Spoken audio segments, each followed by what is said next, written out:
Real world کے معزز دوستوں، میں ہوں ماجد ملک اور آپ تمام دیکھنے اور سننے والوں کو السلام علیکم۔ ناظرین گرامی، دور جدید میں اگر کوئی موبائل فون کا معجد گراہم بیل کو قرار دے تو کوئی اس بات کو رد نہیں کر سکتا۔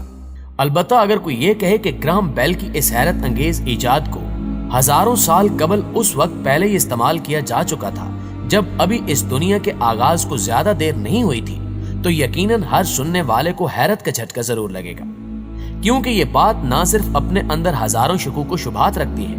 بلکہ کئی ذہین دماغوں کو بھی الجھا دینے کے لیے کافی ہے۔ ایسے کئی دماغوں کو الجھانے کا سبب بننے والے ترکی کے ایک پروفیسر، جنہیں دنیا ڈاکٹر یواز اورنک کے نام سے جانتی ہے، نے ایک ٹی وی پروگرام میں حضرت نوح علیہ السلام اور طوفان نوح کے حوالے سے حیرت انگیز دعویٰ کرتے ہوئے کہا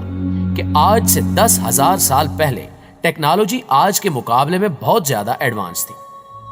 ان کا کہنا تھا کہ حضرت نوح علیہ السلام نے اپنے کئی کلومیٹر دور کھڑے بیٹے سے موبائل فون کے ذریعے بات کر کے نصیحت کی اور اسے کشتی پر سوار ہونے کی تلقین کی، اور ثبوت کے طور پر انہوں نے قرآن پاک میں موجود سورہ ہود کی آیت مبارکہ 42 اور 43 کا حوالہ دیا، جس میں اللہ عز و جل نے فرمایا کہ اور نوح نے اپنے بیٹے کو پکارا جبکہ وہ کنارے پر تھا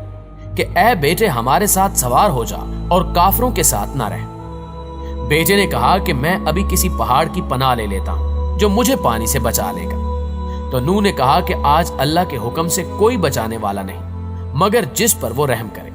اور دونوں کے درمیان موج حائل ہو گئی اور پھر وہ ڈوبنے والوں میں ہو گیا۔ معزز ناظرین گرامی، اس آیت مبارکہ کے پیش نظر پروفیسر اورنک نے طوفان نوح کا واقعہ بیان کرتے ہوئے بتایا کہ جب سب لوگ کشتی میں بیٹھ گئے تو خدا کے حکم سے زمین کے سوتے پھوٹ پڑے اور اس کے ساتھ ہی موسلا دھار بارش شروع ہو گئی۔ زمین پر پانی بڑھنے لگا اور حضرت نوح علیہ السلام کی کشتی پانی میں تیرنے لگی۔ پانی بڑھا تو حضرت نوح علیہ السلام نے دیکھا کہ ان کا بیٹا پانی میں ڈوبنے لگا ہے۔ آپ نے اسے آواز دی کہ اب بھی آ جاؤ تاکہ خدا کے عذاب سے بچ سکو،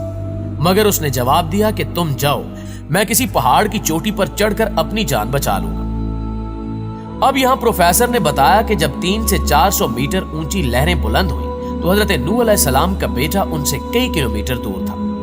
ان کی بات چیت عام طریقے سے نہیں ہو سکتی، یہ معجزہ ہو سکتا ہے،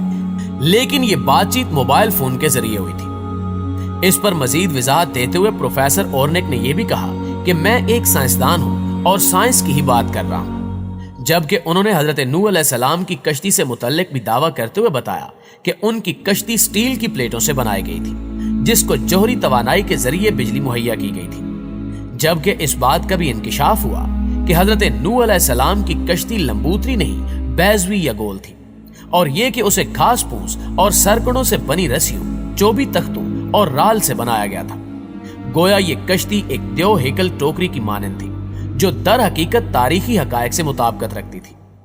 کیونکہ دریائے دجلہ اور فرات میں 20ویں صدی کے اوائل تک گول ٹوکری نما کشتیاں چلتی رہی ہیں جو عربی میں الکفا اور اردو میں پارسیال کہلاتی ہیں۔ سو یہ امر کرین قیاس ہے کہ حضرت نوح علیہ السلام نے فرمان الہی ملنے کے بعد مروجہ چلن کے مطابق ایک دیو پیکر بیضوی کشتی تیار کر لی جسے پروفیسر اورنک کے مطابق سٹیل سے تیار کیا گیا تھا۔ اسی طرح پروفیسر اورنک نے یہ بھی دعویٰ کیا کہ حضرت نوح علیہ السلام نے کشتی پر ہر چیز کا زندہ جوڑا رکھنے کی بجائے اس میں ہر ایک نر اور مادہ کا انڈا محفوظ کیا تھا۔ آج دنیا میں جو بھی زندگی ہے وہ اسی سپرم اور نر مادہ کے انڈوں کے بینک کی وجہ سے ہے، جس کی وضاحت کرتے ہوئے بتایا گیا کہ چونکہ اس کشتی کی تیاری میں 100 برس صرف ہوئے تھے، جبکہ کشتی کا طول 300 ہاتھ، عرض 50 ہاتھ اور اونچائی 30 ہاتھ تھی،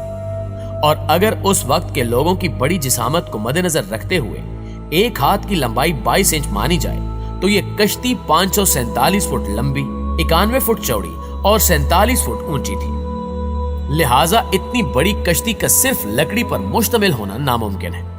اور پھر اس کا کئی منزلوں میں تقسیم ہونا کشتی نوح کی تعمیر کو مزید پراسرار بنا دیتا ہے۔ اسی طرح الہامی کتب کے مطابق حضرت نوح علیہ السلام کو یہ حکم ہوا تھا کہ پوری دنیا سے ہر جاندار کا ایک ایک جوڑا کشتی پر سوار کر لے۔ پیارے دوستوں، موجودہ دور کے صرف جانوروں کی اقسام کا اندازہ لگائیں تو سائنسدانوں کے مطابق جانوروں کی 87 لاکھ اقسام اس کرۂ ارض پر اپنا وجود رکھتی ہیں۔ اب یہاں سوال یہ پیدا ہوتا ہے کہ اگر کشتی نو لکڑی سے تعمیر کی گئی تھی تو ایک لکڑی کی کشتی جس کا اپنا حجم اور پھر اتنی ساری مخلوقات کا وزن اپنے اندر سمونا کیسے ممکن ہو سکتا ہے؟ تاہم پروفیسر اورنک کے مطابق حتی الامکان اس بات کو سوچا جا سکتا ہے کہ حضرت نوح علیہ السلام نے جوڑوں کی صورت میں ان کے فرٹیلائز انڈوں کو کشتی میں رکھا ہو، جس کی توجیہ میں یہ بھی بتایا گیا کہ اس قدر زیادہ تعداد میں جانوروں اور پرندوں کا کشتی کے ایک حصے پر سوار ہونا ناممکنات میں سے ہے، کیونکہ کئی جانوروں کا رزق اللہ تبارک و تعالیٰ نے کسی دوسرے جانور کے جسم میں رکھا ہے۔ اس کے علاوہ جانوروں کا آپس میں صلح صفائی کے ساتھ رہنا بھی ممکن نہیں، تو کافی حد تک ممکن ہے کہ حضرت نوح علیہ السلام نے کشتی پر ہر چیز کا زندہ جوڑا رکھنے کی بجائے اس میں ہر ایک نر اور مادہ کا انڈا محفوظ کیا ہو، اور آج دنیا میں جو بھی زندگی ہے وہ اسی سپرم اور نر مادہ انڈوں کے بینک کی وجہ سے ہے۔ بہرحال اس پراسرار کشتی کی تعمیر پر جتنا تبصرہ کیا جائے کم ہے۔ البتہ موجودہ تحقیق کے مطابق سائنسدان یہ اعتراف کر چکے ہیں کہ کشتی نوح ایک پیچیدہ ساخت رکھتی تھی، جس کو حضرت نوح علیہ السلام نے بحکم خدا اللہ تعالیٰ کے بتائے ہوئے ڈیزائن کے مطابق بنایا تھا، جس کا ذکر انجیل میں زیادہ تفصیل سے موجود ہے۔ قرآن میں اس کی تفصیل نہیں ملتی،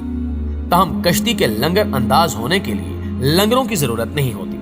لہٰذا قرآن پاک میں اس بات کا ذکر ضرور موجود ہے کہ حضرت نوح علیہ السلام نے کہا کہ اس کشتی میں بیٹھ جاؤ، اللہ ہی کے نام سے اس کا چلنا اور ٹھہرنا ہے، یقیناً میرا رب بڑی بخشش اور بڑے رحم والا ہے۔ اب اللہ کے حکم کے تحت حضرت نوح نے لنگروں کو پہلے ہی تیار کر لیا تھا، اور کوہ جودی پر جب کشتی ٹھہری تو انہی لنگروں کی مدد سے ٹھہرائی گئی، لہٰذا ثابت ہوا کہ یہ پراسرار کشتی اللہ عز و جل کے حکم کے عین مطابق تھی اور جدید ٹیکنالوجی کے معیار پر پورا اترتی تھی۔ جی تو دوستو، ہمیں امید ہے کہ آج کی یہ ویڈیو آپ کو بے حد پسند آئی ہوگی۔ ویڈیو اچھی لگے تو اسے لائک کرتے ہوئے اپنے دیگر دوستوں کے ساتھ بھی شیئر کر دیجیے،